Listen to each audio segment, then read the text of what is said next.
সুপ্রিয় বন্ধুগণ, আসসালামু আলাইকুম।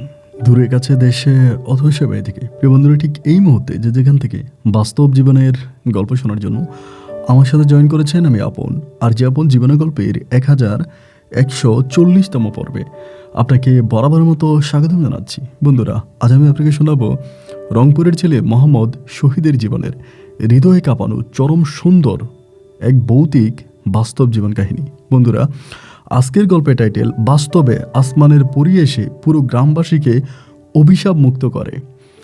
এই গল্পটা এরকম একটা গল্প বন্ধু, আপনি বিশ্বাস করেন গল্পটা পড়ার পরে আমার হৃদয়টা শীতল হয়ে গেছে।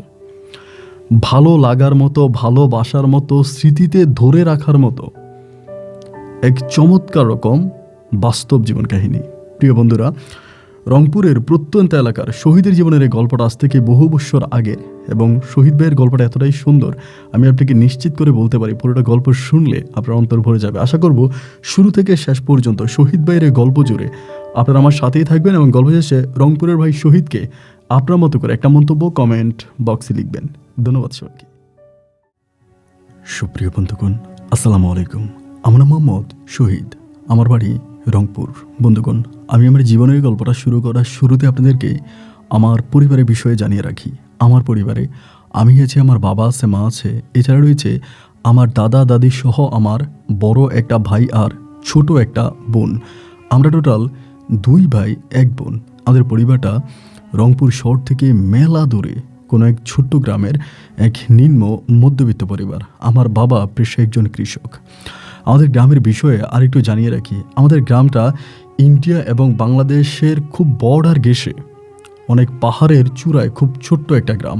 মনোমুগ্ধকর পরিবেশে ওই গ্রামে ছোটবেলা থেকে আমি একটু একটু করে বেড়ে উঠি। গ্রামের মানুষের সাথে আমার আত্মার সম্পর্ক, সবাই আমাকে অনেক আদর, স্নেহ, ভালোবাসে। এরকম করতে করতে আমি বড় হই, এবং আমি ছোটবেলায় খুব বেশি দূর পর্যন্ত পড়াশোনা করার সুযোগ পাইনি। আমাদের গ্রামে তেমন কোনো স্কুল, কলেজ বা ইউনিভার্সিটি এরকম কোনো কিছুই ছিল না। শুধুমাত্র মায়ের হাত থেকে বা পরিবারের অন্য অন্য লোকদের থেকে যতটুকু শিক্ষা নেওয়া, ততটুকুই শিক্ষা আমি পেয়েছি। আমাদের এলাকার সবচেয়ে বড় শিক্ষক ছিলেন আমাদের মসজিদের ইমাম সাহেব। তিনিই সবচেয়ে বড় শিক্ষক। তিনার কাছ থেকেই আমাদের এলাকার মানুষরা ধর্মীয় শিক্ষাসহ পাঠ্য শিক্ষা নিত। এরকমভাবে ছোটোবেলা থেকে আমার দিনগুলো কাটতে থাকে। একটা পর্যায়ে আমি মোটামুটি অনেকটাই বড় হই, এবং বড় হওয়ার পরে গ্রামের সব ছেলেফেলেদের সাথে আমিও তখন মাঠে ঘাটে এখানে সেখানে বিভিন্ন জায়গায় কাজ করে আমার জীবিকা অর্জন করি। এরকমভাবে আমার বড় ভাইও তখন আব্বুর সাথে এখানে সেখানে কাজ করে। এভাবে সময়গুলো কাটতে কাটতে আমাদের গ্রামে একটা বড় ধরনের সমস্যা ছিল। সমস্যাটা ছিল ঠিক এরকম যে আমাদের গ্রামটা ইন্ডিয়ার বর্ডারে হওয়ার কারণে মাঝে মাঝে আমাদের গ্রামে ডাকাতি হতো, এবং এত ভয়ঙ্কর আকারে ডাকাতি হতো আমি আপনাকে বলে বোঝাতে পারবো না। সেই ডাকাতিতে যারা বাধা দিত, ওই ডাকাত দল তাদেরকে মেরে ফেলতো। আমাদের গ্রামে সবচেয়ে বড় সমস্যা ছিল এইটা। এই জন্যই মানুষ রাতের বেলায় পাহারা দিত, ঘুমাইতে পারতো না, এবং গ্রামে গঞ্জে ঢুকে ঢুকে গ্রাম থেকে ডাকাতি করে নিয়ে যেত। তো বেশিরভাগ ক্ষেত্রে ওই ডাকাত দলের সদস্যরা হতো ইন্ডিয়ার। তারা ইন্ডিয়া থেকে অবৈধভাবে বাংলাদেশে ঢুকতো, এবং ঢোকার পরে এই ডাকাতি করে তারা আবারও রাতের অন্ধকারে ইন্ডিয়া পালিয়ে যেত। এটাই ছিল তাদের একমাত্র টার্গেট। তারা বিভিন্ন গ্রামে, আমাদের গ্রামসহ বিভিন্ন গ্রামে ডাকাতি করত। এরকম করতে করতে কানু মুন্সি বলে একজন লোক আছে আমাদের গ্রামের। ওই লোকটা মোটামুটি বয়স্ক। এই কানু মুন্সি একবার ডাকাত দলের যারা ডাকাতি করতে আসে, ওই ডাকাত দলের সদস্যদের ওই কানু মুন্সি একসময় বাধা দেয়। তিনি বাধা দেয়, এবং বাধা দেওয়ার কারণে ডাকাত দল কানু মুন্সিকে একটা ওদের চাবকু দিয়ে একটা আঘাত করে। কানু মুন্সির একটা হাত প্রায় পুড়ে যাওয়ার মতো অবস্থা। অনেকে হসপিটালে ভর্তি করানো হয়। এরপরে আমরা গ্রামবাসীরা অনেকেই সিদ্ধান্ত নিলাম যে কী করব। সেই সময় যে গ্রাম পাহারা দিব এরকমও কোনো ব্যবস্থা নাই, কারণ আমাদের গ্রামের সদস্য সংখ্যা ছিল খুবই কম, প্রায় 10-15টা পরিবার। তো এরকম 10-15টা পরিবারের মানুষরা কিভাবে গ্রামের পাহারা দেবে। একটা পর্যায়ে আমরা সিদ্ধান্ত নিলাম যে আমরা সবাই গ্রাম ছেড়ে চলে যাব। এরকমভাবেও ভাবতেছি। এরকম করতে করতে 2 দিন পরে, এই ঘটনা 2 দিন পরেই হঠাৎ করে হলো কি যে আমাদের গ্রামে রাতের বেলায় ডাকাত ঢুকছে। তো ডাকাত ঢুকার পরে রিনা বেগম বলে একজন মহিলা আছে, ওনার স্বামী হচ্ছে নুরু মিয়া। নুরু মিয়া হচ্ছে ইন্ডিয়াতে থাকে, এবং ইন্ডিয়াতে তিনি হচ্ছে কাজকাম করে। ওনার ওয়াইফের জন্য টাকা টুকা পাঠায় বা মাঝে মাঝে আসে। তো এই রিনা এই গ্রামে একাই থাকে। সে আর তার শাশুড়ি থাকে। ওই দিন তার শাশুড়ি কোথায় জানি গিয়েছিল, সে একাই ঘরের মধ্যে থাকতো। তো এই রিনা মহিলাটা দেখতে অনেকটা সুন্দর ছিল। সে সময় পোয়াতে ছিলেন, ওনার পেটে বাচ্চা ছিলেন। ওই মুহূর্তে ডাকাত দলের সদস্যরা ডাকাতি করার জন্য আমাদের গ্রামে ঢুকে।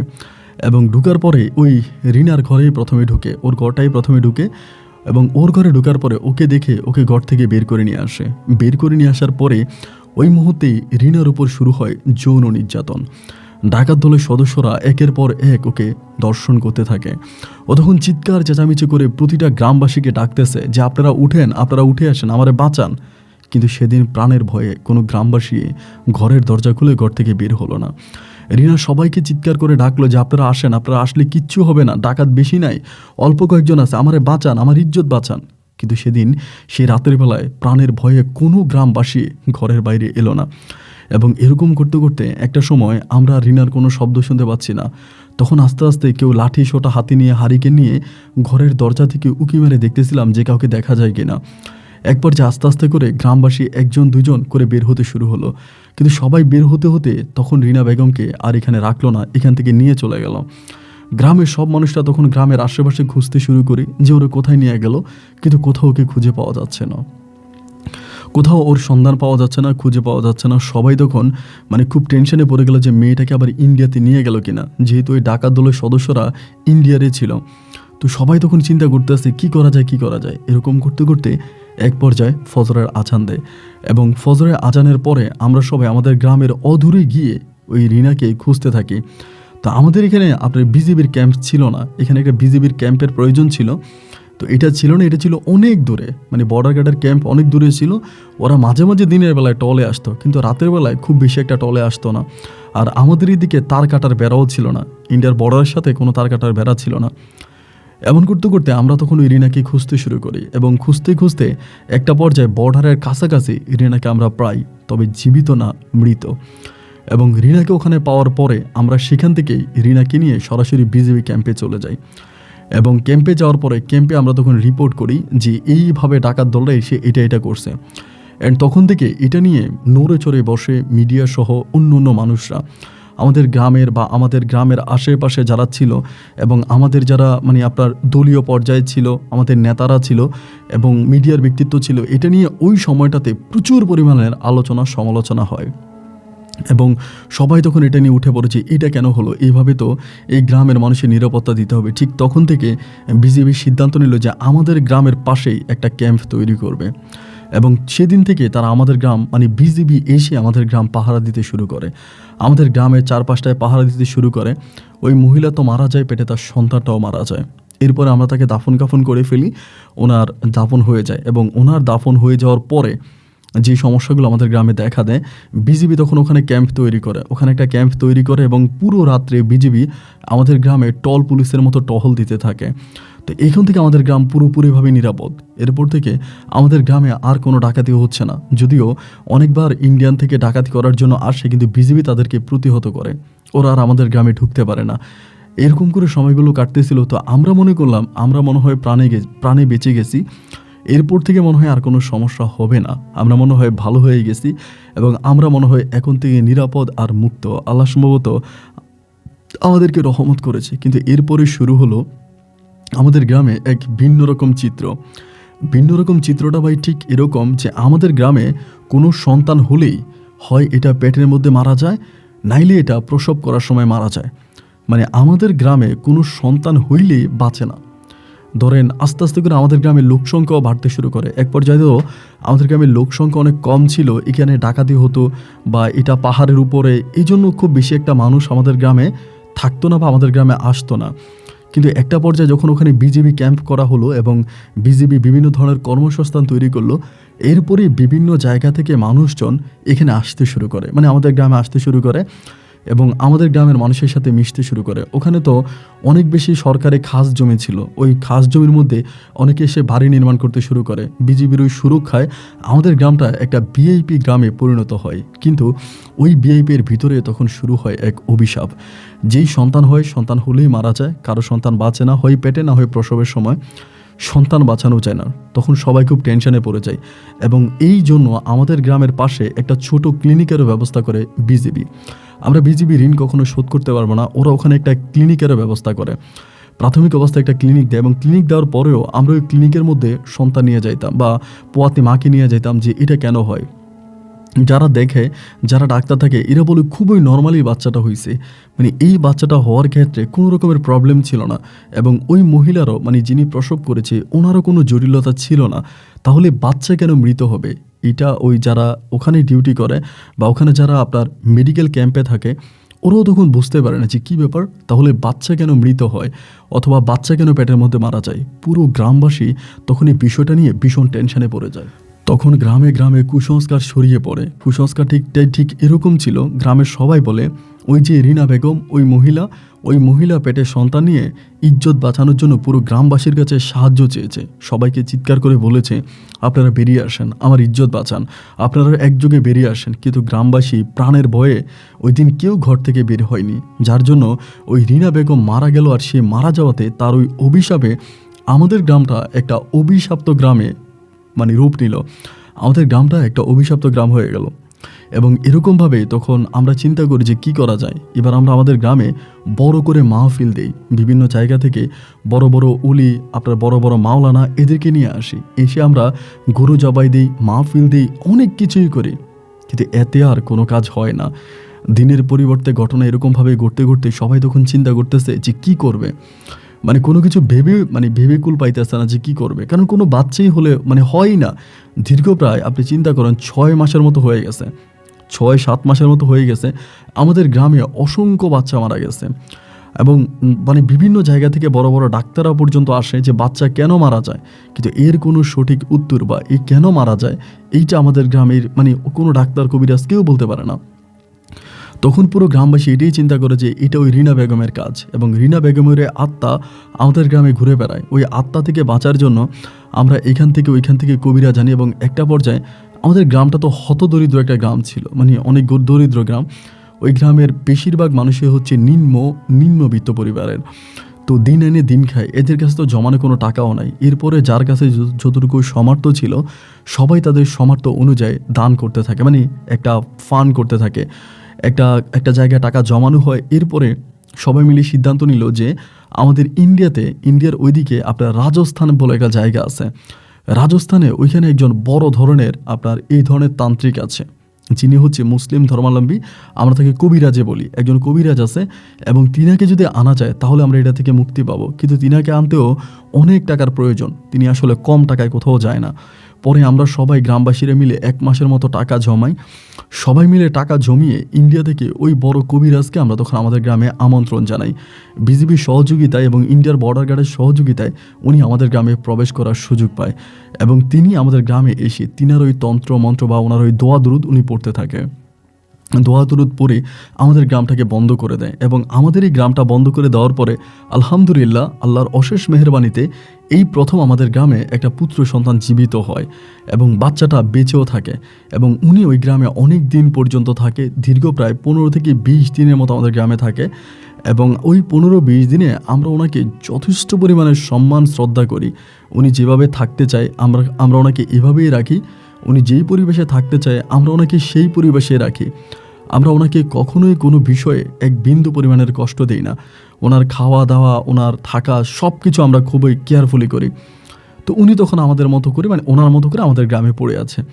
এভাবে উনি 20 দিনের মতো থাকার পরে অনেকের বাচ্চা কাচ্চা হচ্ছে বা এই সমস্যাটা আর রইল না। আলহামদুলিল্লাহ আমরা সবার কাছে শুকরিয়া আদায় করলাম। একটা পর্যায়ে ওনার যে ডিমেন্ড ছিল সেই ডিমেন্ড আমরা পূরণ করি, ওনার প্রাপ্যটাকে ওনাকে বুঝিয়ে দিই এবং একটা পর্যায়ে উনি ওনার মানে স্থান রাজস্থানে উনি চলে যায়। তো এরকমভাবে প্রায় উনি চলে যাওয়ার পরেও মাস দেড়েক ভালোই ছিল এবং মাস দেড়েক পরে আবারও সেই একই সমস্যা দেখা দিচ্ছে। উনি চলে যাওয়ার পরে আবারও সেই একই সমস্যা দেখা দিয়েছে, আবারও বাচ্চা হলে বাচ্চা মারা যায়, আবারও বাচ্চা হলে বাচ্চা মারা যায়। এবার গ্রামবাসীর হাতে আর কোনো টাকা নাই যে সবাই টাকা জোগাড় করে ওই কবিরাজকে আবারও ইন্ডিয়া থেকে নিয়ে আসবে। এটা আসলে কারো পক্ষেই সম্ভব না। সবাই তখন বলল যে কি করবে এখন। একবার তো কবিরাজকে আনলাম এত টাকা পয়সা খরচ করে এবং কবিরাজ এসে আমাদেরকে অভিশাপ মুক্ত করেছে, কিন্তু এখন তো আমরা সেই অভিশাপে আবারও পড়ে গেলাম। একে একে আমাদের গ্রাম থেকে সদস্য সংখ্যা আবারও কমতে থাকে, সেই আগের রূপ আবারও দেখা দেয়। মানুষ ঘরবাড়ি ছেড়ে গ্রাম ছেড়ে সবাই একে একে গ্রাম ছেড়ে চলে যাচ্ছিল। বিজেপি ক্যাম্প ওখানে আছে, একটা প্রাইভেট ক্লিনিক ওখানে আছে এবং এত কিছু থাকার পরেও শুধু বাচ্চা মারা যাওয়ার কারণে, ওই অভিশপ্ত গ্রাম হওয়ার কারণে আমাদের গ্রামের মানুষরা একে একে আমাদের গ্রাম ছেড়ে চলে যাচ্ছিল। আমি তখন বুঝে উঠতে পারতেছিলাম না যে কী করব। আমার বড় ভাইও তখন কান্নাকাটি করে। আমার বড় ভাইয়া কান্নাকাটি করার বড় কারণ হচ্ছে আমার বড় ভাইয়া বিয়ে করছে কিছুদিন আগে। মানে ওই কবিরাজ যখন আমাদের গ্রামে আসছে তখন অনেক অবিবাহিত ছেলেদেরকে বিয়ে করানো হয়, অনেক অবিবাহিত মেয়েদেরকেও বিয়ে দেওয়া হয়, যাতে মোটামুটি এই সমস্যাটা যেহেতু সমাধা হয়ে গেছে তাহলে এখন আর সন্তান নিতে কোনো সমস্যা নাই। এই জন্য সবাই মিলে তখন এইভাবে করে। কিন্তু যখনই ধরেন এই সমস্যাটা আবার দেখা দিল, আমার বড় ভাইয়ার বউ তখন গর্ভবতী, ভাবি তখন গর্ভবতী। তো এই অবস্থার ভিতরে এখন কি করবে কেউ কোনো কিছু বুঝে উঠতে পারতেছিল না। আমার মা তখন কান্না করে, আমার ভাইয়া তখন কান্না করে, সবাই তখন আমার ভাবিকে নিয়ে খুব টেনশনে পড়ে গেল যে আল্লাহ এটা কি হইল। এখন কেউ কোনো কিছু বুঝে উঠতে পারতেছিল না, কারণ বাচ্চা হইলেই তো এই মনে হয় ভাবি হঠাৎ করে চিৎকার দিয়ে উঠেছে, আমার পেটের বাচ্চা নড়াচড়া করে না, পেটের বাচ্চা নড়তেছে না, ও মনে হয় মরে গেছে, পেটের মধ্যে মনে হয় মারা গেছে। এই চিৎকার চেঁচামেচি শুরু হয়, দৌড়ে ভাবি আমরা ক্লিনিকে নিয়ে যাই এবং ক্লিনিকে নিলে পরে ভাবি তখন ভালো হয়ে যায়। ক্লিনিকে নিয়ে যায়, ক্লিনিকে নিলে ভাবি ভালো, ক্লিনিকে নিলে ভাবি ভালো আপনার ওই ডাক্তার বলে যে না বাচ্চা জীবিত আছে। এরপরে ভাবিকে আবার বাড়িতে নিয়ে আসি এবং বাড়িতে আনার পরে আবার ভাবি কিছুক্ষণ পরে বলে আমার বাচ্চা নড়ে না। এরকম অবস্থার মধ্যে এরকমভাবে প্রায় সপ্তাহখানিক পরে একদিন হঠাৎ করে আপনার মাগরিবের সময়, মাগরিবের আজানের কিছুক্ষণ পরে আজানের ঠিক আপনার 10 থেকে 15 মিনিট পরে হঠাৎ করে একটা মেয়ে আপনার ছিঁড়া কাপড় পরিহিত অবস্থায়, গায়ের মধ্যে একদম ছিঁড়াফিরা কাপড়, ওই মেয়েটা আমাদের বাড়িতে আসছে, আমাদের বাড়ির দিকে ঢুকতেছে। তা আমি তো মনে করছি ওই দিনটা শুক্রবার ছিল আবার, তাই আমি ভাবছি যে মনে হয় কোনো পাগল টাগল আসছে বা কেউ সম্ভবত ভিক্ষার জন্য আসছে, এটা আমি মনে করি। এই মেয়েটা বাড়িতে আসছে এবং আসার পরে আমি তখন বাড়ির বাইরে ছিলাম। তো মেয়েটা ঢুকার কিছুক্ষণ পরে আমি তখন বাড়ির মধ্যে ঢুকছি, ঘরের মধ্যে আসছি এবং আসার পরে আমি দেখতেছি যে এই মেয়েটা বসে বসে বারান্দায় ভাত খাচ্ছে। এটা ছিঁড়া কাপড়ের মতো পড়ে আছে, অ্যান্ড বসে বসে ভাত খাচ্ছে। তো ভাত খাচ্ছে দেখে আমার আম্মা তখন মেয়েটা কথা বলে কেমন কেমন করে জানি কথা বলে, কথাগুলো খুব স্পষ্ট না, একটু নাকে বাজিয়ে কথা বলে এবং কথার মধ্যে কেমন জানি একটা জড়ো জড়ো একটা ভাব আছে। তো আবারও দেখতে শুনতে অনেকটা ভালো এরকমই। তো আম্মু তখন খাবার দিল, তখন খাবার খাচ্ছে, আমি তখন রুমের মধ্যে গেলাম। আমার এই বিষয়টা কিন্তু প্রথমে মাথায় আসে নাই, রুমে যাওয়ার পরে হঠাৎ করে আমার এই জিনিসটা মাথায় আসলো যে কিরি, আমাদের গ্রামের আশেপাশে তো তেমন কোনো গ্রাম নাই, মোটামুটি অনেক দূরে একটা গ্রাম। তো এই মেয়েকে তো আমাদের গ্রামে এর আগে আর কখনোই দেখি নাই এবং এরকম ছিঁড়াবিড়া পোশাক পরে আসছে এবং আম্মা তারে খাবার দিল। এই মেয়েটা আসলে মূলত কে, মেয়েটা কে, এই প্রশ্নটা তখন আমার মনে জাগলো। যাওয়ার পরে আমি তখন আস্তে আস্তে মেয়েটার কাছে আসলাম, এসে দেখতেছি মেয়েটা খাবার খাইতেছে এবং খাবার খাওয়া শেষ করে বারান্দার মধ্যে বসে আছে। আম্মা যায় না, মেয়েটা যায় না। পরে মা আমারে বলতেছে এই পাগলটা কোত্থেকে আসছে, বিজিবির কাছে দিয়ে আয়, এটা বলতেছে। তো আমি তখন চিন্তা করলাম যে বিজিবির কাছে দিয়ে আসবো। তো আমি বললাম যে এই মেয়ে চলো, পাগল বেশে যেহেতু আসছে, আমরা বিজিবি এখানে আমাদের গ্রামে যাই হবে, আমাদের গ্রামে তো কোনো থানা নাই, কোনো পুলিশ নাই, যাই হবে সবই বিজিবি, আমরা বিজিবির কাছে দিয়ে আসবো। পরে আমরা সিদ্ধান্ত নিলাম যে ওরা বিজিবির কাছে দিয়ে, মেয়েটা আর যায় না, এভাবে দরজাটা ধরে দাঁড়ায় আছে, মেয়েটা আর যেতে চায় না, আমি টানতেছি একদিকে, মেয়েটা আর যায় না। পরে এমন সময় আমার ভাবি ঘর থেকে দৃশ্যটা দেখছে যে আমি মেয়েটাকে টানাটানি করতেছি বের করে নিয়ে যাওয়ার জন্য, আর মেয়েটা যাচ্ছে না।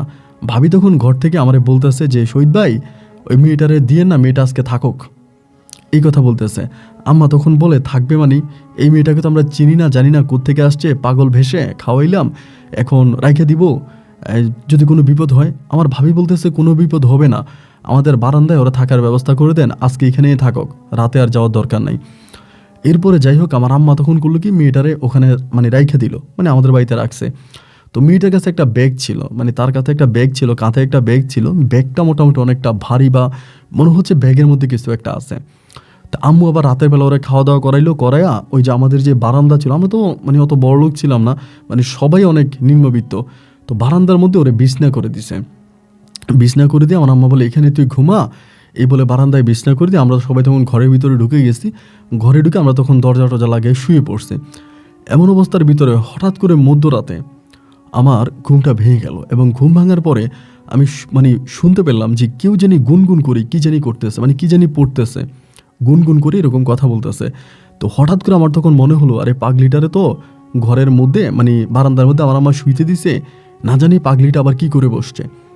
এইটা বলে আমি তখন আমার ঘরের আমার রুমের যে দরজাটা এটা খুললাম, খুলে দেখি এই ভাই মোমবাতি জ্বালাইয়া বসে বসে কোরআন শরীফ পড়তেছে।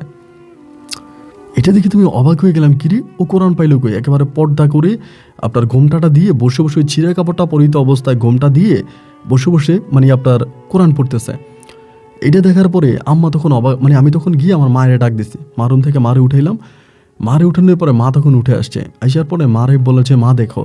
মা দেখে বাবারা ডাক দিল, আমার ভাবিরে ডাক দিল, আমার ভাইয়েরা ডাক দিল, সবাই তখন আসছে, আমাদের পরিবারের সবাই এসে মেয়েটা খুব সুন্দর করে কোরআন তালাওয়াত করতেছে, মানে কোরআন পড়তেছে। এরই মাঝে আমার ভাবি তখন আমার আম্মার হাত দিয়ে ধরে বলল, আম্মা মেয়েটা মনে হয় ভালো, এই মেয়েটার আমাদের বাড়ি থেকে যাইতে দিয়েন না, মেয়েটা যদি চলেও যেতে চায় তারে যাইতে দিয়েন না। বিশ্বাস করেন এই মেয়েটা সারা রাত ভর কোরআন পড়ছে, সারাটা রাত ভর কোরআন পড়ছে এবং ফজরের আজান দিছে পরে এই মেয়েটা মানে পানি খুঁজতেছে, আমার আম্মাকে বলে পানি, পরে আমার আম্মা পানি দিছে, পরে সে উজু করে এসে ফজরের নামাজ পড়ছে ওই জায়গায় বসে। এই জিনিসটা আমাদের সবাইকে অবাক করছে যে কী ব্যাপার, এটা এরকম হলো কেন, মানে মেয়েটা এভাবে কেন কোরআন পড়লো এবং যথারীতি হচ্ছে অজু করে এসে ফজরের নামাজও পড়লো। নামাজ পড়ে মারে বলে খানা দে, মানে খাবার দে।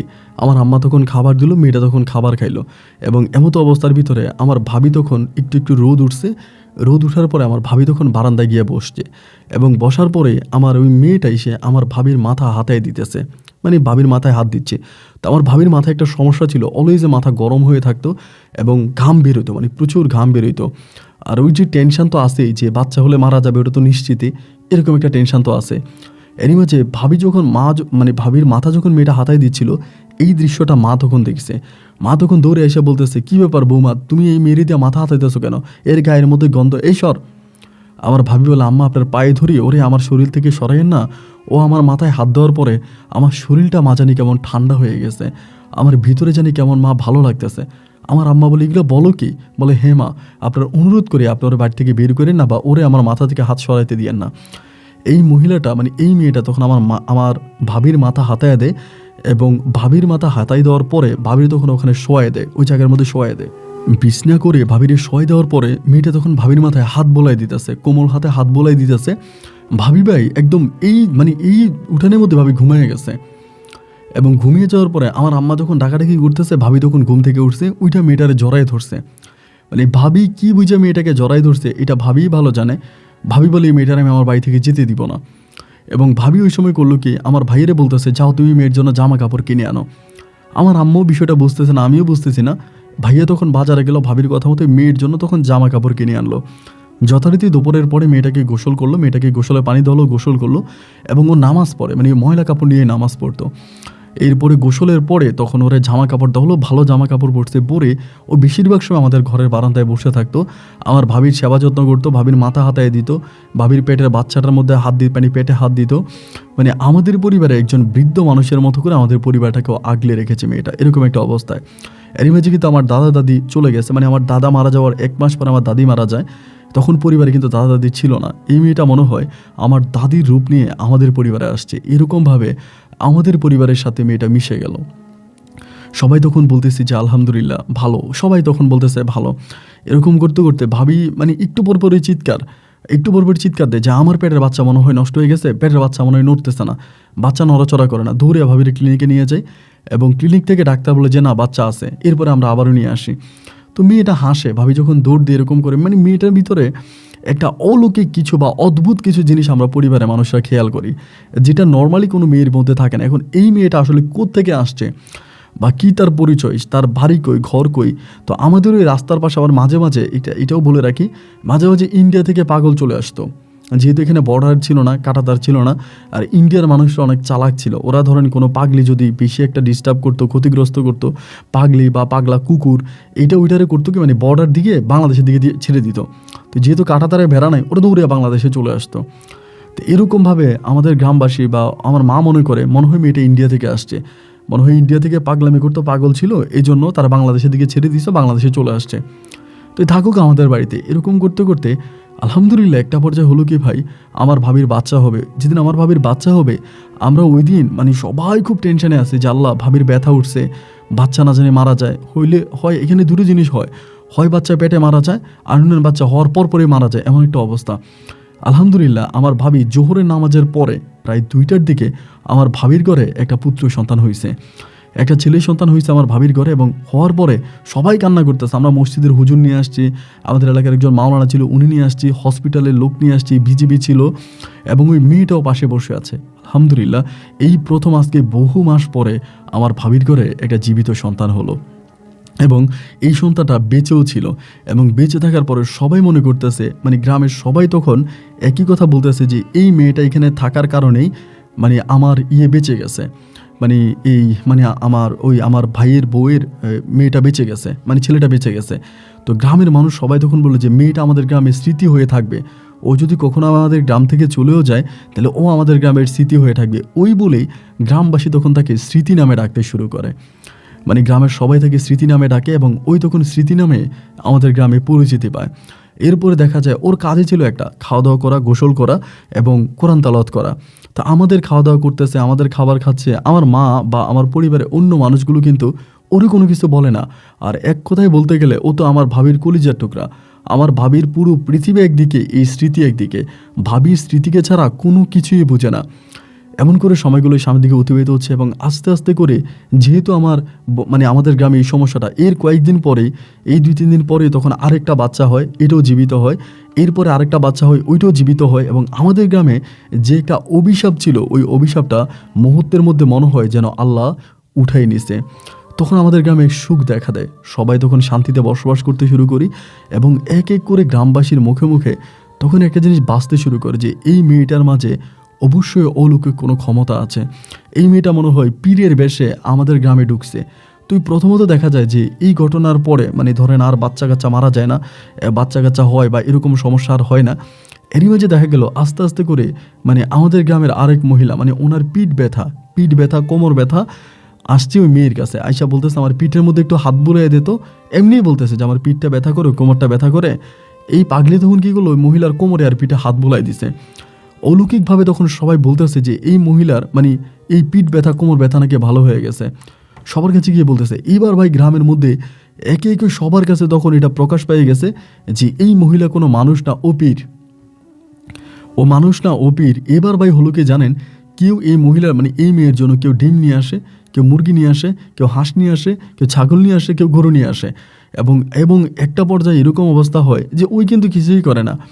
ধরেন আসে, আপনার যেখানে সমস্যা ওইখানে হাত দিবে, এবং হাত দিলেই নাকি ওই ব্যথাটা ভালো হয়ে যায় বা ওই সমস্যাটা ভালো হয়ে যায়। এইরকম একটা কথাবার্তা মানে সকলের মাঝে ছড়াই গেছে। এই সকলে একটা কথাই বলতেছে, এবং এরকম করে দিনগুলো কাটতে কাটতে একটা পর্যায়ে দেখা গেল আমাদের বাড়িতে মানুষ জায়গা দেওয়া যায় না, মানে আমাদের বাড়িতে আর কোনো মানুষ জায়গা দেওয়া যায় না। প্রচুর পরিমাণের মানুষ আসে, এত পরিমাণের মানুষ আসে যে মানুষ এসে আমাদের ঘর বাড়ি সব ভেঙে ফেলার মতো অবস্থা। মানুষে আসে এবং মানুষে এই পানি পড়া, তাবিজ পড়া, এটা ওইটা নেওয়ার জন্য আসে, কিন্তু ও কখনো কোনো পানি পড়া, তাবিজ পড়া এগুলো কোনো কিছুই দিত না। ও শুধু করতো কি, ধরেন আপনার এই করতো, মানে যার সমস্যাটা ওখানে যদি ওর হাতটা জোর করে দেওয়া লাগতো, আবার হাত দিতেও যেত না, ওই মেয়ের হাতটা নিয়ে এরপরে ওই মেয়ের শরীরের মধ্যে মেসেজ করতো, মানে শরীরে হাত দিলে সমস্যাটা সমাধান হয়ে যেত।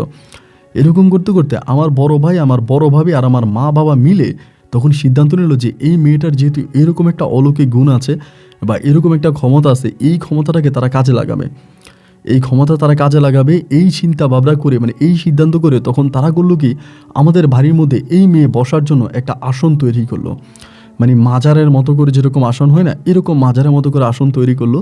ওই আসনেই তখন এই মেয়েটাকে রাখা হলো। এই মেয়েটা তখন আসনে বসে, এবং বসার পরে একে একে তখন মানুষ আসতে থাকে, এবং আমাদের পরিবার থেকে তখন এই মেয়েটাকে একজন পীর বানায় দেওয়া হলো। মানে বড় হলো যে সে অনেক বড় মাপের পীর। আমার আম্মা এরকমভাবে মেয়েটাকে আমাদের গ্রামে প্রেজেন্ট করলো। এরপরে বিভিন্ন মানুষ আসতো রোগের জন্য বা শেফার জন্য। আমার আব্বা তখন তাদের কাছ থেকে টাকা নিত, আমার আব্বাও নিত, আম্মাও নিত, বড় ভাইও নিত। তো এই জিনিসগুলো আমি পরিবারের মধ্যে দেখে যেতাম, বাট আমার এটা ভালো লাগতো না।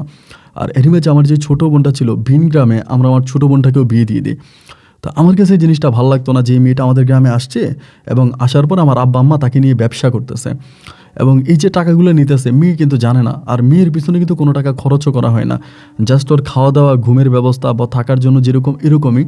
দেখা গেল রাতারাতি আমার আম্মা অনেক টাকা ইনকাম করে ফেলছে, অনেকগুলো টাকা আমার আম্মা ইনকাম করে ফেলছে, এবং আমার আম্মার অনেক টাকা হয়ে গেছে মুহূর্তের মধ্যে। আমাদের বাড়িতে আমরা তখন টিনের ঘর তৈরি করি, এবং 4-5টা বেড়া দিয়ে খুব সুন্দর করে গ্রামটা, মানে পরিপূর্ণভাবে গ্রামটা মানে আমাদের বাড়িটা সাজিয়ে ফেলি। অনেক টাকা আমার আব্বা আম্মা ইনকাম করে, আব্বাও ইনকাম করে, আম্মাও ইনকাম করে, আমাদের বাড়িটা রাতারাতি অনেক বড় লোক আমরা হয়ে যাই।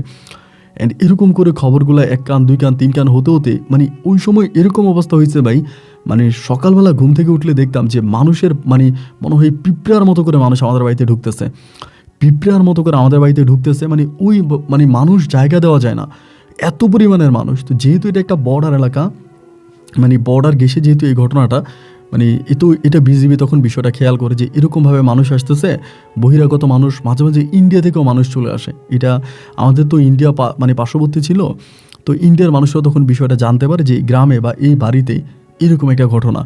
এরপরে দেখা যায় ইন্ডিয়া থেকেও মানুষ ঠেলা দিতেছে, আসতেছে, অ্যান্ড বিজিবি তখন খুব হিমশিম খেয়ে যায় যে মানুষ কোনো দিকে ঠেকাইতে পারতেছে না। এক পর্যায়ে বিজিবির যিনি আমাদের ওখানকার নায়েব ছিলেন, ইনি তখন আমার আব্বার কাছে একদিন আসে রাতের বেলায়। ইনি উঠানের মধ্যে আমার আব্বাকে নিয়ে তখন বৈঠক করে, আমার আব্বারে বলে যে আপনি যেটা করতেছেন এটাতে তো আসলে আমাদের দেশেরও অনেক ক্ষতি হচ্ছে, এবং এই যে ইন্ডিয়া থেকে এরকম মানুষ চাপ দিতেছে এবং বিভিন্ন জায়গা থেকে মানুষ আসতেছে, এটা তো ভালোভাবে মেনে নেওয়া যায় না, এবং এটা থেকে কি করা যায় আপনি বলেন, আমার আব্বারে বলে। আমার আব্বা তখন এই বিজিবিকে বললো যে দেখেন আমি কি বলবো, আমার তো কিছু করার নাই, আল্লাহ ওনাকে আমাদের ঘরে পাঠাইছে, উনি আমাদের ঘরে আসছে, এবং আমাদের ঘরে আনার পরে আল্লাহ ওনার উপরে রহমত করার কারণে উনি এরকমটা করতেছে। বিজিবি তখন বললো যে না, এইভাবে পানি পড়া, ঝাড় ফুকর দেওয়া, এটা বর্ডারের পাশাপাশি কোনো গ্রামে হবে না, আপনি এটাকে অন্য কোনো জায়গায় নিয়ে যান, এখানে থাকতে মানে এখানে রাখতে পারবেন না। আমার আব্বা তখন চিন্তা করলো যে এখানে যেহেতু রাখতে পারবো না, তাহলে কী করা যায়, মানে আব্বা তখন কী করবে এটা ভাবতেছিল। পরে যেহেতু এটা বর্ডারের পাশে, এই জন্য ওই গ্রামে না রেখে আমার আব্বা তখন করলো আমার নানু বাড়িতে, আমাদের নানু বাড়ি আমাদের গ্রাম থেকে বেশ দূরে মোটামুটি, আমাদের ওই নানু বাড়িতে আমার আব্বা তখন একটা বৈঠকখানা তৈরি করলো, ওই মেয়েটাকে ওইখানে নিয়ে যাবে। এই বলে আমাদের নানু বাড়ির ওখানে মেয়েটাকে নিয়ে গেল, এবং সেই জায়গায় নিয়ে যাওয়ার পরে ওখানে বৈঠকখানা তৈরি করলো, এবং যথারীতি মানুষজন তখন ওইখানে আসতেছে, ওই আমার নানু বাড়িতে আসতেছে। আমার নানু বাড়িতে তখন আমরাও চলে যাই, আমিও চলে যাই, মাও চলে যায়, আব্বাও চলে যায়। আমরা তখন মোটামুটি সবাই আমাদের গ্রাম ছেড়ে ওই নানু বাড়ির গ্রামে চলে যাই, শুধুমাত্র এই কাজটা মানে কবিরাজের কাজটা পরিপূর্ণভাবে করার জন্য তখন আমরা নানু বাড়িতে গিয়ে আশ্রয় নিই। এমনভাবে সময়গুলো কাটতে কাটতে, তো মেয়েটা যেহেতু যুবতী ছিল, তার বিয়েরও বয়স হয়েছে, এরকম অবস্থার ভিতরে হঠাৎ করে নানুর বাড়িতে যে মেম্বার মানে চেয়ারম্যান ছিল, ওই চেয়ারম্যানের ছেলের সাথে চেয়ারম্যান তখন হঠাৎ করে আমার নানা নানিরে বলল যে মেয়েটা যেহেতু এতই ভালো, তার বিয়ের বয়স হয়েছে, যুবতী মেয়ে, পীর বলেন আর যাই বলেন, তার তো বিয়ে হতে হবে, আমার ছেলের কাছে আমি এটাকে বিয়ে করাবো। ওই সময়ও কিন্তু স্মৃতি মোটামুটি পাগলই, অথচ তার ব্রেন কিন্তু ভালো না, তখনও ধরেন মাঝে মাঝে পাগলামি করে, আমার আব্বা আম্মা থেকে তাকে ঠিক করে বা ভালো করে। এখন এই অবস্থার ভিতরে তখন ওই চেয়ারম্যানের ছেলেকে স্মৃতিকে বিয়ে করাতে চাইছে। আমার আব্বা বলছে যে না, উনি বিয়ে করবে না, উনি বিয়ে করলে ওনার ভিতরে যে কেরামতি আছে ওই কেরামতি থাকবে না, কেরামতি নষ্ট হয়ে যাবে। মেম্বার ওই চেয়ারম্যান মিলে বলতেছে যে না সমস্যা নাই, ও তো বিয়ের বয়স হয়েছে, তাহলে বিয়ে করাবো। এখন মূলত চেয়ারম্যান তার ছেলেকে বিয়ে করানোর সবচেয়ে বড় টার্গেট হচ্ছে এই স্মৃতি মেয়েটা একটা মেয়ে না, সে হচ্ছে একটা টাকার মেশিন, এবং ওই মেশিন যেখানে বসাবে ওখানেই টাকা উৎপাদন করবে। তো ওনার কথা হচ্ছে কোনো না কোনোভাবে যদি ওনার ছেলের সাথে স্মৃতির বিয়েটা দিয়ে দিতে পারে, তাহলে উনি অনেকগুলো টাকা এখানে পেয়ে যাবে। মানে ওই মেয়েটাকে দিয়ে উনি ব্যবসা করবে, যেরকমভাবে আমার আব্বা এবং আম্মা যেভাবে ব্যবসা করে একইভাবে উনিও ব্যবসা করবে। উনি এই চিন্তাভাবনা করেই বলল যে ওনার ছেলেকে স্মৃতিকে বিয়ে করাবে। আমার আব্বা তখন মুখের উপরে মানা করলো যে না, আমরা এটা হতে দিব না, এবং হতে দিব না পরে বাধা দেওয়ার পরে ওই চেয়ারম্যান তখন ঝামেলা শুরু করছে বলতে বিভিন্ন এলাকার লোকজন দিয়া, যারা এই কবিরাজি করার জন্য মানে কবিরাজের কাছে আসতো, বিভিন্ন রোগে সুগে আসতো, তাদেরকে গ্রামের ভিতরে ঢুকতে দিত না, এবং সেই এলাকাধীন যে থানা ছিল ওই থানার ভিতরে তখন অভিযোগ করা হলো। থানার মধ্যে অভিযোগ করা হলো চেয়ারম্যান এটা নিজেই করছে, যেহেতু বিয়ে দিচ্ছে না বা ওখান থেকে আনতে পারতেছে না, চেয়ারম্যান নিজেই থানা থেকে অভিযোগ করছে যে এই ঘটনা, এখানে এরকম ভণ্ডামি করে কোত্থেকে এক মেয়েরে সাজায় নিয়ে আসছে, এবং ওই মেয়েকে দিয়া লক্ষ লক্ষ টাকা ইনকাম করতেছে, আমার আব্বার কথা বলে, আমার ভাইয়ের কথা বলে, এরকমভাবে অভিযোগ দায়ের করে। আমিও তখন নানু বাড়িতে থাকতাম, পরে পুলিশ আসে, নানু বাড়িতে পুলিশ আসে, এবং পুলিশ আসার পরে তখন পুলিশে এটা নিয়ে কথা হয় যে কী হয়েছে, এরকম কেন হচ্ছে, বা এটা কেন হচ্ছে। তো পুলিশ তখন বলে যে না, এই গ্রামে এটা হবে না, বা আমার থানার আওতা এটা হবে না, এটা যদি করতে হয় আমার থানার আওতার বাইরে নিতে হবে, আমার থানার আওতাধীন এটা করা যাবে না। তো এরকমভাবে তখন মানে আমার নানু বাড়িতে কিন্তু বেশি দিন ছিল না ভাই, অল্প কয়েকদিন ছিল, মানে এরকম মাসখানিকের মতো হবে, আরও কম হবে, এরই মাঝে এরকম ঘটনা ঘটে গেছে। পুলিশ তখন বলছে তার থানার আওতার বাইরে নিয়ে যেতে হবে, তারা থানার আওতার ভিতরে এই ধরনের ভণ্ডামি চলবে না। আমার আব্বা তখন চিন্তা করলো এখন কই নিয়ে যাবে, মানে কোথায় নিয়ে যাবে, আর বুঝতে পারতেছিল না। একবার তখন আমার আব্বা এসে, যে বিজিবি ক্যাম্প ছিল ওই ক্যাম্পের নায়েবের কাছে আমার আব্বা আসছে আমাকে নিয়ে। আসার পরে ওনার হাতে পায়ে ধরে বলতেছে যে দেখেন, আপনার কাছে অনুরোধ করতেছি যে আমি তো আর এই নিয়ে কোথাও থাকতে পারতেছি না, ওই জায়গায় গেছি ওখানকার প্রশাসন আমাকে থাকতে দেয় না, তো এই জায়গায় আমি আবার আমার বাড়িতে ওকে নিয়ে আসবো, কিন্তু মানুষের ঝামেলা আমরা করব না, আমরা মানুষের ঝামেলা করব না, মোটামুটি যতটুকু পারি আমরা এটা সমাধান করব। এরপরে আমার আব্বা তখন বিজিবির ওই নায়েব তখন আমার আব্বারে বললো যে না না না, এখানে কইরেন না, মানুষের ঢল পড়ে যাবে। পরে আমার আব্বা বলে না, আমরা বেশি মানুষকে অ্যালাউ করব না, গ্রামের বাইরে আমরা লোক দাঁড়া করাবো, এবং সেখান থেকে আমরা যারা বড় ধরনের সমস্যায় পড়ছে এদেরই চিকিৎসা করব, এমনি নর্মালি আলতু ফালতু মানুষকে আমরা গ্রামে ঢুকতে দিব না, পরে গ্রামের বাইরে আমরা দারোয়ান বা গ্রামের বাইরে আমরা লোক দাঁড়া করাবো। তো ওই বিজিবির ওই প্রধান, মানে বিজিবির ওই নায়েব তখন আমার আব্বুকে বললো যে ঠিক আছে, আপনি যদি ঠিকমতো প্রোডাকশন দিতে পারেন যে না আমার গ্রামের বা আমার বর্ডার সুরক্ষিত থাকবে, এরকম দলে দলে মানুষ আসবে না, আপনি হাতে গোনা অল্প কিছু মানুষের চিকিৎসা করবেন, এরকম ঝামেলা করবেন না, তাইলে পরে আমি এটা দিতে পারি, অনুমতি দিতে পারি। পরে বিজিবি আমার আব্বাকে অনুমতি দিল, এবং অনুমতি দেওয়ার পরে আমার আব্বা তখন পুনরায় আবারও ওই স্মৃতিকে ওই বাড়ি থেকে আমাদের বাড়িতে নিয়ে আসছে, এবং আমাদের বাড়িতে আনার পরে আমার আব্বা এই কাজগুলো করতো। এরকমভাবে হচ্ছে আমাদের গ্রামের বাইরে লোক দাঁড়া করাই দিছে, যাদের টাকাওয়ালা, এরকমভাবে সত্যি কথা বলতে গেলে যাদের টাকা আছে বা যাদের একটু বেশি সমস্যা ওদেরকেই আসতে দিত, নর্মালি অন্য মানুষকে আমাদের গ্রামের ভিতরে ঢুকতে দিত না বা বর্ডারের দিকে আইতে দিত না। আমার আব্বা ওখানে টাকা দিয়ে লোক দাঁড়া করাই দেয়, তো মাঝে মাঝে তখন মানুষ কম আসতো। এইরকম করে সময়গুলো তখন কাটতে কাটতে একটা পর্যায়ে কিছুদিনের মাঝে হঠাৎ করে একদিন বিজিবি এসে আমার আব্বাকে বলতেছে যে এই মেয়েটার বাড়ি তো বাংলাদেশে না, আমরা যতটুকু তদন্ত করে পাইছি যে মেয়েটার বাড়ি হচ্ছে ইন্ডিয়াতে, এখন এই মেয়েটাকে তো যে কোনো সময় ইন্ডিয়া থেকে নিয়ে যেতে পারে। ওই সময় কিন্তু বিজিবির সাথে আমার আব্বার খুব ভালো একটা সম্পর্ক হয়ে যায়, খুব মধুর একটা সম্পর্ক হয়। আমার আব্বার কথা ওনারা শোনে, ওনাদের কথা আমার আব্বা শোনে। পরে বললো যে এই মেয়েটা বাড়িতে ইন্ডিয়াতে, আস্তে আস্তে করে ইন্ডিয়াতে খবর পাওয়া গেছে, এবং আমরা যতটুকু গোপন সূত্রে খবর পাইছি যে কোনো সময় আমাদের মানে পতাকা মিটিং হতে পারে, এবং ওই পতাকা মিটিংয়ে মেয়েটাকে আমরা ফিরিয়ে দিতে হবে, মেয়েটাকে নিয়ে যাবে, মেয়েটা ইন্ডিয়ান যেহেতু মেয়েটাকে নিয়ে যাবে। তখন আমার আব্বা পড়ে গেল টেনশনে পড়ে গিয়ে আব্বা তখন বাড়িতে এসে আম্মারে বলতেছে যে এই ঘটনা বিজিবিতে আমাকে বললো স্মৃতিকে নাকি নিয়ে যাবে, এখন ওরে নিয়ে গেলে তো আমরা শেষ, মানে আমাদের যে ব্যবসা তো সবই তো শেষ হয়ে যাবে। তখন কি করা যায়? আমার আব্বা তখন মন খারাপ করে, আম্মাও মন খারাপ করে। সকালবেলা ঘুম থেকে ওঠার পরে আমার আব্বা আম্মা আমার রুমে এসে বলতেছে যে শহীদ একটা কাজ কর, এমনি বলতেছে। আমি বললাম যে কী কাজ? আমার আব্বা বলে ওই মেয়েটার তুই বিয়ে কর, মানে ওই যে স্মৃতি নামের যে মেয়েটা আছে, যে কবিরাজ আছে, ওই কবিরাজিকে আমাকে বিয়ে করার জন্য আব্বা বলতেছে। আমি বললাম যে আব্বা তুমি এটা কী ধরনের কথা বলো, এটা তোমার কোনো কথা হইল? এই পাগল, ও তো মানে ব্রেন ঠিক নেই। আমার আম্মা বলে আরে পাগল বলিস না, ও একটা টাকার মেশিন, ও যদি থাকে আমরা টাকার পাহাড় বানাই ফেলতে পারবো, এবং ও আমাদের পরিবারে অনেক উপকার করতেছে, আমাদের গ্রামের অনেক উপকার করছে, ওরে বিয়ে কর, এবং ওরে বিয়ে করলে তুই ভালো থাকবি। আমার আম্মা তখন আমাকে এটা বলতেছে। এখন আমার বিষয়টা হচ্ছে কি, যে ওর প্রতি তো আমার ওই ভক্তিটা আসে না, আমি তো ওরে কখনো ওইভাবে দেখিও নাই যে ওরে আমি বিয়ে করব বা ওর সাথে সংসার করব, ওর সাথে থাকবো, এরকম কোনো ভক্তি তো আমার মনের মধ্যে নাই।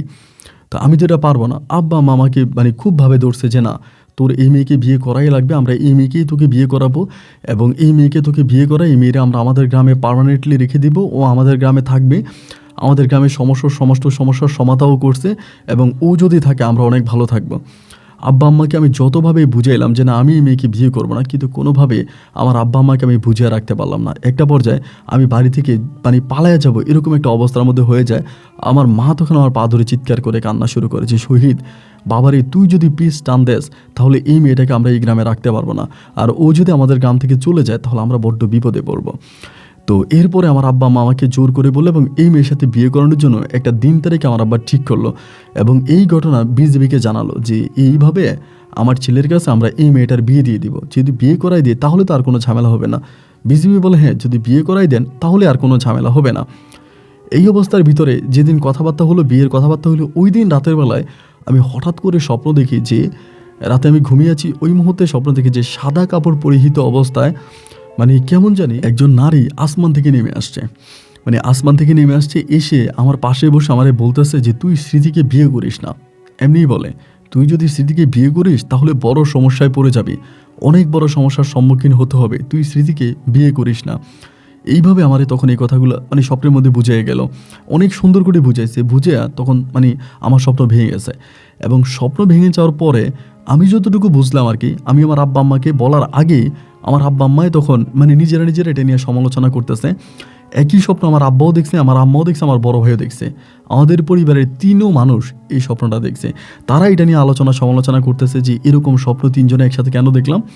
একইভাবে আমিও তখন তাদের সাথে অ্যাড হলাম। আমি বললাম যে স্বপ্ন শুধু আপনারা দেখেন নাই, এরকম স্বপ্ন আমিও দেখছি। আমি এরকম একটা স্বপ্ন দেখছি, আমার কাছে স্বপ্নে আসছে, এসে আমাকে এটা বলছে।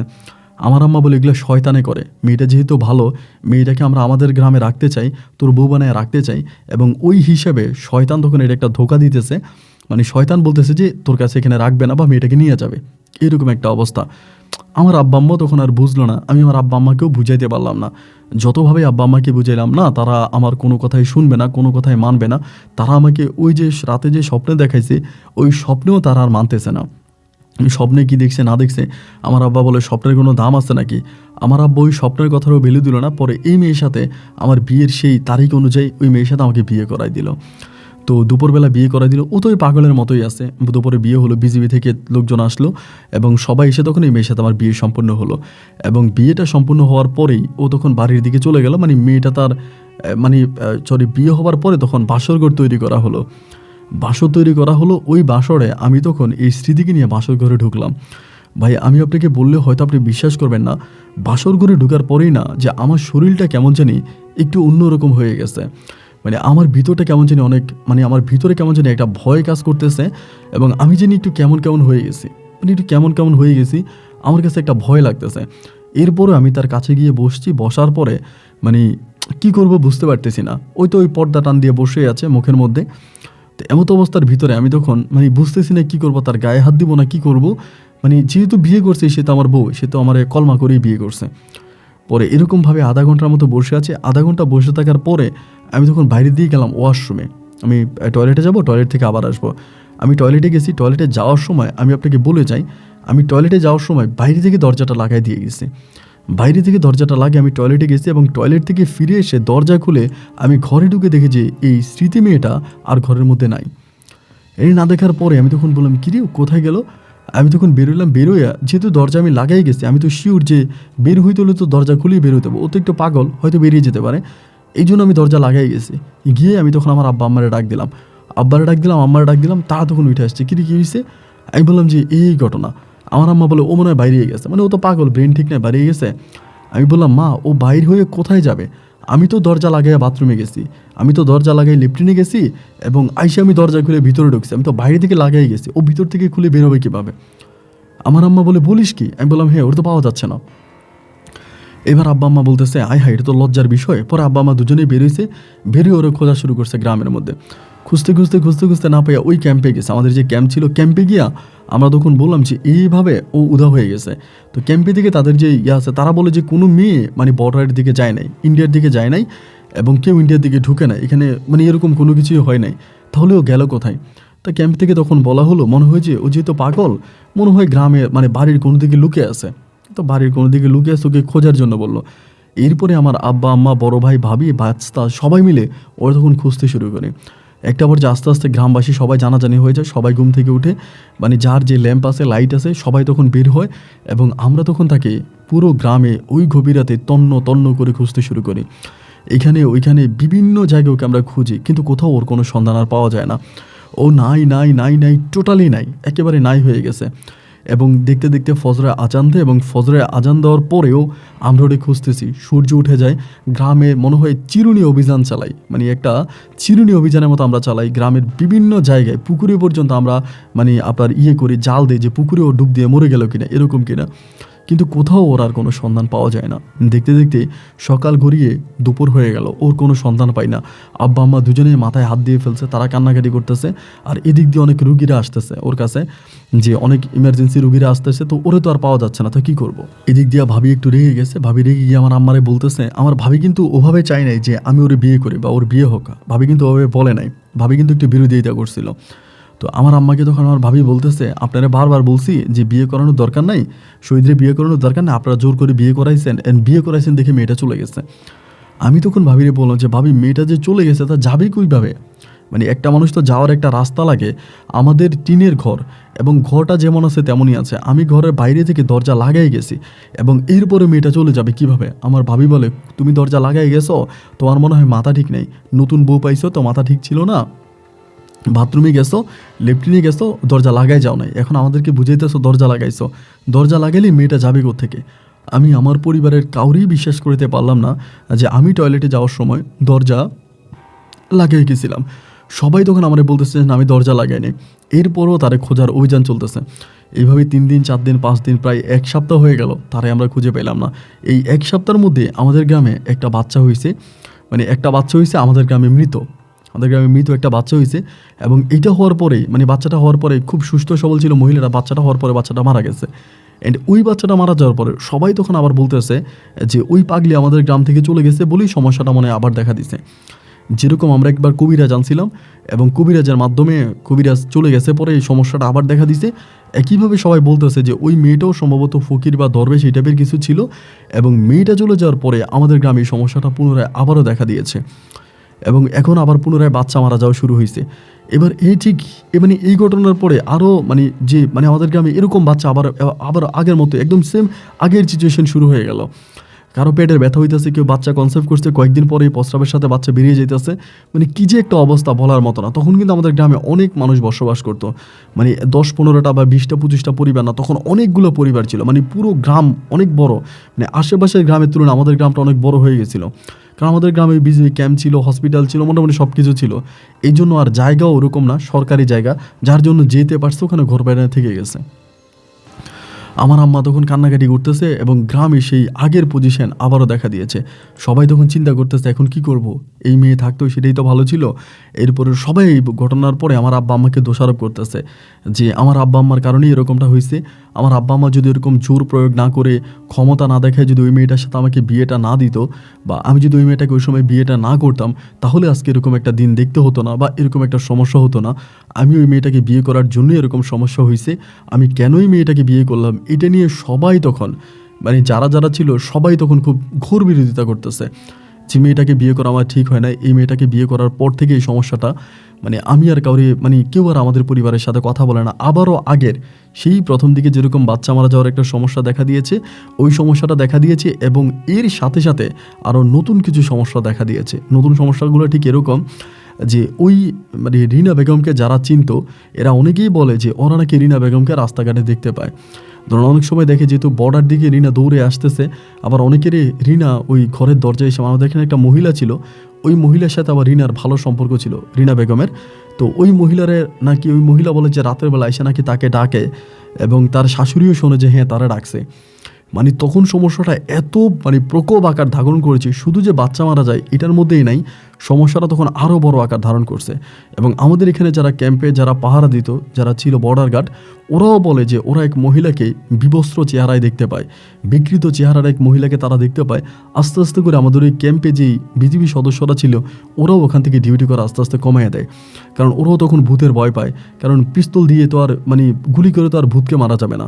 তা ওরা তখন বলতেছে যে এই অবস্থা, ওরাও দেখে ওদের ক্যাম্পের সামনে এসে পানি ঢেলে দিয়ে যায়, মাঝে মাঝে যারা রাতে ডিউটি করে ওদের সামনে এসে পড়ে, শাড়ি পরা অবস্থায় দৌড় দেয়, সাদা কাপড় পরিহিত অবস্থায় থাকে। সবাই তখন এখান থেকে আস্তে আস্তে ক্যাম্পে থেকে লোকজনও সরে যাচ্ছে এবং আমাদের গ্রামটা সে আগের মতো আবারও শুনশান নীরব হতে শুরু করে। হসপিটালে যে ক্যাম্প ছিল ওরাও বলে যে ওরাও নাকি এরকম বিবস্ত্র চেহারার কোনো এক মেয়েকে দেখতে পায়, হঠাৎ করে দেখে বাথরুমে বসে আছে, হঠাৎ করে দেখে যে হসপিটালে আসতেছে, বা বিভিন্ন জায়গায় বিভিন্ন রূপে বিভিন্নভাবে এই মেয়েটাকে সবাই দেখতে শুরু করে, মানে মেয়ে বলতে রিনা বেগমকে দেখতে শুরু করে। এবং সবাই তখন টেনশনে পড়ে যায়, কী করা যায় কী করা যায়। আমিও তখন বুঝতে পারতেছিলাম না। এরই ম্যাচে আমি তখন হুজুরের কাছে যাই, মসজিদে যাই, কান্নাকাটি করি। হুজুরও বলে যে এই কাজটা আপনারা ভালো করেন নাই, মেয়েটা যেভাবেই হোক আসছে এবং আইসা তাকে বিয়ে করানোটা ঠিক হয় নাই। সবাই তখন কান্নাকাটি করতেছি যে কী করা যায়, আল্লাহ যদি একটা পথ বের করে দিত, এই পথে হয়তো আমার গ্রামবাসীরা রক্ষা পেত। এমন করে সময়গুলো কাটতে কাটতে প্রায় আপনার 2 বৎসরের মতো কেটে যায়। এই 2 বৎসরে আমাদের গ্রামের অবস্থা এরকম হয়, আমাদের গ্রামে একদম প্রথম দিকে যেরকমভাবে 10-15টা বাড়ি ছিল, সেম ওই 10-15টা বাড়ি হয়ে যায়। বিশাল গ্রাম, অনেক ঘর, অনেক বাড়ি, কিন্তু মানুষ নাই। আস্তে আস্তে করে গ্রামের মানুষ কমতে থাকে। গ্রামের মানুষ এখান থেকে ওইখান থেকে বিভিন্ন জায়গা থেকে গ্রামের মানুষরা তখন চলে যাচ্ছে। ক্যাম্প যে ছিল, ক্যাম্পও ভেঙে দেওয়ার পরিকল্পনা, কারণ ওখানে ভূতের সমস্যা করে আপনার বিজিবি থাকতে পারে না, ক্যাম্প ভেঙে দিবে। মানে এইরকম একটা পরিস্থিতির মধ্যে একদিন হঠাৎ করে আমি রাতের বেলায় স্বপ্ন দেখি, আমাকে কেউ একজন এসে বলতেছে যে যেটা আমার আব্বা আম্মা করেছে, কে বলেছে এটা আমি বলতে চাই না, জাস্ট আমাকে স্বপ্নে এসে বললো, ওনার পরিচয়টা আমাকে দিতে বলে নাই। উনি আমাদের মানে যাই হোক পরে বলল যে আমার আব্বা যেই কাজটা করছে, আম্মা যেই কাজটা করছে, তারা এই কাজটা মোটেও ভালো করে নাই। সে রাতে যদি আমি এই মেয়ের সাথে কিছু করার চেষ্টা করতাম তাহলে আমার মৃত্যু হইতো। আমি সে রাতে যদি এই মেয়ের সাথে কোনো শারীরিক সম্পর্ক করার চেষ্টা করতাম তাহলে এটা আমার মৃত্যু ঘটতো। এবং একটা পর্যায়ে আমি ওই স্বপ্নের মধ্যে স্মৃতিকে দেখতে পাই। এটা বলে স্মৃতি তখন আসে, মানে উনি কথা বলে যাওয়ার পরে স্মৃতি আসে, এবং স্মৃতি এসে আমাকে বলে আমি আর এই গ্রামে যেতে পারবো না, এই গ্রামে যাওয়া আমার পক্ষে আর সম্ভব না, এবং আমার ওই গ্রামে যাওয়া এখন নিষেধ। তুমি একটা কাজ করো, আমাকে এইভাবে বললো খুব সুন্দর করে, তুমি একটা কাজ করো, এই মহিলার যে জামাই ছিল, রিনা বেগমের যে স্বামী ছিল, ওই স্বামীকে খুঁজে বের করো। সেই স্বামী যদি গ্রামে এসে তার ওয়াইফের কবরের কাছে গিয়ে কান্নাকাটি করে, তাহলেই হয়তো তার ওয়াইফ এগুলো থেকে মুক্তি দিতে পারে। তার স্বামীকে খুঁজে বের করো। এখন রিনা বেগম যখন মারা গেছিল, তার স্বামী ইন্ডিয়া থেকে কিন্তু আসছিল, এবং ইন্ডিয়া থেকে আসার পরে গ্রাম এসে কয়েকদিন ছিল। এই ঘটনা গ্রামের সবাই বলছে যে তোমার ওয়াইফের সাথে এটা হয়েছে। তখনও কান্নাকাটি করে গ্রাম থেকে চলে গেছে। তখন আর ইন্ডিয়া যায় নাই, আমরা খবর পাইছি ও রংপুর শহরের কোথায় জানি চলে গেছে, এখানে আর আসে নাই। এমন করতে করতে সবাই তখন এই লোকটাকে খুঁজতে শুরু করে, ও কোথায় গেল, মানে নুরু মিয়া ছিল ওনার নাম। তা নুরু মিয়ার এবার খুঁজতে খুঁজতে খুঁজতে খুঁজতে অনেক পরে আমরা তখন দিনাজপুরের দিকে নুরু মিয়াকে পাই। দিনাজপুরের নুরু মিয়া একটা মসজিদের, একটা জুমা মসজিদ, অনেক বড় একটা মসজিদ, ওই মসজিদের ক্লিনারে চাকরি করে। নুরু মিয়া মসজিদের ক্লিনারে চাকরি করে, মসজিদ পয় পরিষ্কার করে, মসজিদে থাকে। অনেক খোঁজাখুঁজি করে, মানে এত খোঁজাখুঁজি করছে বলার মতো না, অনেক খোঁজাখুঁজি করে নুরু মিয়ারে ওখানে পাওয়া যায়, মানে ওই মসজিদের এরিয়াতে পাওয়া যায়। এবং পাওয়া গেলে পরে তখন আমরা সবাই মিলে নুরু মিয়াকে আমাদের গ্রামে নিয়ে আসি, এবং গ্রামে আনার পরে নুরু মিয়াকে বলি যে দেখেন আপনার ওয়াইফ তো এরকম এরকম সমস্যা করতেছে। তিনি বলে আমার ওয়াইফ মারা গেছে আজ থেকে বহু বছর আগে, ওই রকম সমস্যা করবে কেন? বলে না আপনি একটু আমাদের গ্রামে থাকেন। উনি বলে আমি এই গ্রামে থাকলে আমার খাবার কে দিবে? সবাই বললো আপনি মসজিদে ইমাম সাহেবের সাথে থাকবেন, আমরা সবাই ইমাম সাহেবকে যেরকম খাবার দেই আপনাদের সেম একইভাবে খাবার দিব। ইমাম সাহেব যেরকম মানে 10 ঘরে খাবার খায়, আপনিও 10 ঘরে খাবার খাবেন, কিন্তু আপনি আমাদের গ্রামে থাকবেন, আপনি আমাদের গ্রাম থেকে যাবেন না। এই বলে তখন ওই নুরু মিয়াকে আমাদের গ্রামে থাকার ব্যবস্থা করে দেওয়া হয়। এবার নুরু মিয়া আমাদের গ্রামে থাকতে শুরু করে।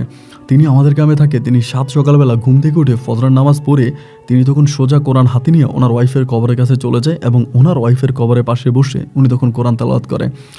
এইভাবে উনি করতে করতে আলহামদুলিল্লাহ আল্লাহর অশেষ মেহেরবানিতে আমার গ্রামের এই সমস্যাটা আবারও সমাধা হতে শুরু করলো। আপনার যেরকম একটা সমস্যা ছিল যে বিভিন্ন জায়গায় ওকে দেখা যাইতো, ওর ওয়াইফ দৌড়াইতো, বা এই ঘরের মানুষকে গিয়ে ডাকতো, ওই ঘরের মানুষকে ডাকতো, বাচ্চা মারা যাইতো, গরু ছাগল মারা যাইতো, বা গ্রামের প্রতি যে একটা অভিশাপ, একটা গজব ছিল, ওই গজবটা মনে হয় মুহূর্তের মধ্যে উধাও হয়ে গেল, উঠে গেল যখনই এই নুরু মিয়া আমাদের মসজিদে থাকতে শুরু করলো। এবং একটা পর্যায়ে উনি ওনার ওয়াইফের ওখানে গিয়ে কোরআন তেলাওয়াত করতো। এরকম করতে করতে নুরু মিয়া প্রায় 15 থেকে 16 বছর পরেও আমাদের গ্রামে বেঁচে থাকে। এবং 15-16 বছর পরে একদিন হঠাৎ করে নুরু মিয়াকে আমরা সকালবেলা ওনার ওয়াইফের কবরের পাশে মৃত অবস্থায় পাই। ওনার কোরআনটা খোলা ছিল, উনি কোরআন পড়তেছিল, এবং সেখানেই তিনি শুয়ে গেছে। এবং সেখানে থেকে যখন আসে না, অনেকে ওখানে ধরে দেখলো যে উনি ওখানে মরে আছে। তো পরে সবাই বললো যে হয়তো কোরআন তেলাওয়াত করতে করতে উনি মারা গেছে। উনি কিন্তু অসুস্থ ছিল না, হঠাৎ কীভাবে মারা গেল আল্লাহই ভালো জানে। পরে ওনার ওয়াইফের কবরের পাশে ওনাকে দাফন করা হয়। এরপর থেকে আমাদের গ্রামে এই সমস্যাটা আর কখনোই হয়নি। এরপরে আমার পরিবার আমাকে বিয়ে করায়, আমি অন্যত্রে বিয়ে করি। তো স্মৃতি থাকা অবস্থা আমাদের পরিবারে অনেক টাকা উপার্জন করে, সেই টাকা দিয়ে আলহামদুলিল্লাহ রংপুর শহরে আমি ব্যবসা বাণিজ্য করি, এবং এখন আমি মোটামুটি ভালো আছি। বর্তমানে আমার 2 ছেলে 2 মেয়ে। আমার বড় 2 ছেলে আছে, ওরা মোটামুটি বিয়ের বয়সী হয়ে গেছে, এবং আমার বড় ছেলেটাকে আমি দিনী লাইনে পড়াশোনা করাইছি ওর, এবং আমি ওর কোরআনে হাফেজও বানাইছি। ছোটোটার আমি আপনার অন্য লাইনে পড়াইছি, আর 2 মেয়ে আছে তাদেরকে আমি দিনী লাইনে পড়াশোনা করাইছি। আলহামদুলিল্লাহ আমার আব্বা আম্মা সবাই মারা গেছে, বা ওই জেনারেশনে যারা ছিল অনেকেই মারা গেছে, কিন্তু আমাদের গ্রামের অনেক মানুষ এই ঘটনার সাক্ষী, এবং এই ঘটনাটা আমাদের গ্রামের প্রায় অনেকেই জানে। এখন আমরা অনেক ভালো আছি, আমি সুস্থ আছি এবং আমাদের গ্রামে এখনও যদি আপনি একটাবার আপনভাবে আমাদের গ্রামে আসেন, আপনার শরীরটা ঠান্ডা হয়ে যাবে। আমাদের গ্রামটা এত সুন্দর একটা গ্রাম। আমাদের গ্রাম থেকে ইন্ডিয়া দেখা যায় এবং ইন্ডিয়ার বড় বড় পাহাড়গুলো দেখা যায়। আমাদের গ্রামে অনেক মানুষই ঘুরতে আসে। আপনি যদি পারেন আমাদের গ্রামে ঘুরতে আসেন এবং আমাদের গ্রামে ঘুরতে আসলে আপনি এই ঘটনা সম্বন্ধে আমাদের গ্রামের মানুষের কাছ থেকে আরও ভালোভাবে জানতে পারবেন। আপনার কাছে অনুরোধ রইল আমাদের গ্রামে এসে ঘুরে যাবেন এবং আমার গল্পটা যদি আপনি মনে করেন রেকর্ড করবেন, করতে পারেন। যোগাযোগের জন্য এই নাম্বারটা আছে, এই নাম্বারে আপনার সাথে যোগাযোগ করবেন। ভালো থাকবেন আপন ভাই। আমার ছেলে মেয়ের জন্য দোয়া করবেন, আমার ওয়াইফের জন্য দোয়া করবেন। আসসালামু আলাইকুম।